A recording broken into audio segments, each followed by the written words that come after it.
The fallout from Christie Noem's new book, ironically titled No Going Back, continues to this day.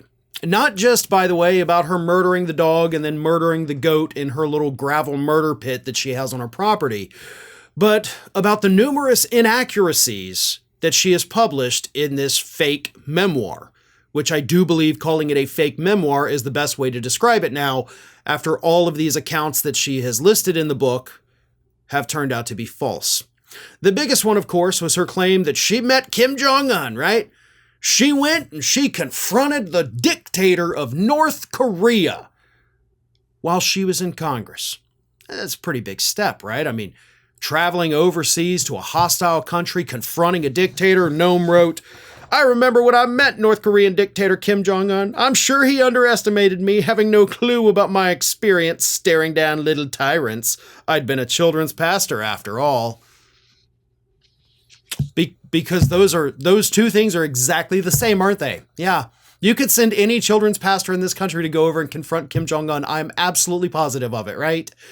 This is the dumbest thing I've ever heard. But it also never happened. And her book publisher, her spokesperson actually, has had to come out and be like, yeah, that actually didn't happen. So she's telling this story. Like, I stared him down and he was intimidated. And then they're like, well, actually it didn't. That's not a thing that ever happened. And here's the thing is there's no way that Christie Noem didn't know that this didn't happen and that it was in the book, because she is the only author listed. Plus, she actually did the reading of it for the book on tape. So you knew this was in there and you knew it didn't happen.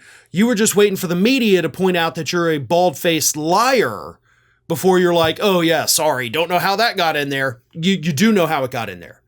You're the only author. You read the book out loud. You knew this was in there.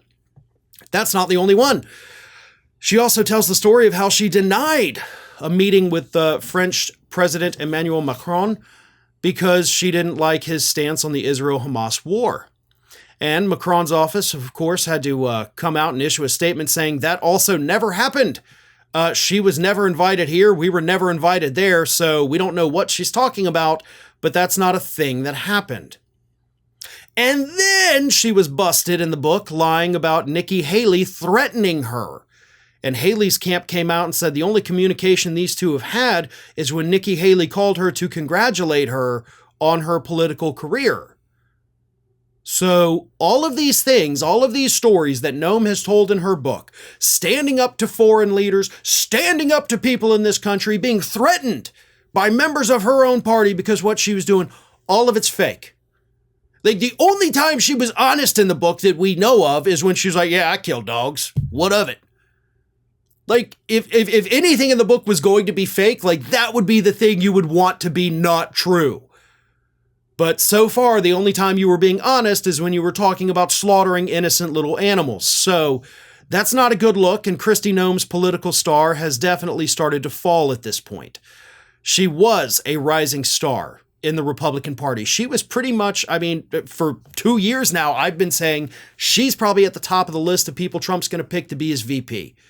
That ain't going to happen now, not even close to it. The only question, of course, which we cannot answer because only the future can answer that, is has this killed her career for good, or is she going to be able to bounce back from this? I don't know.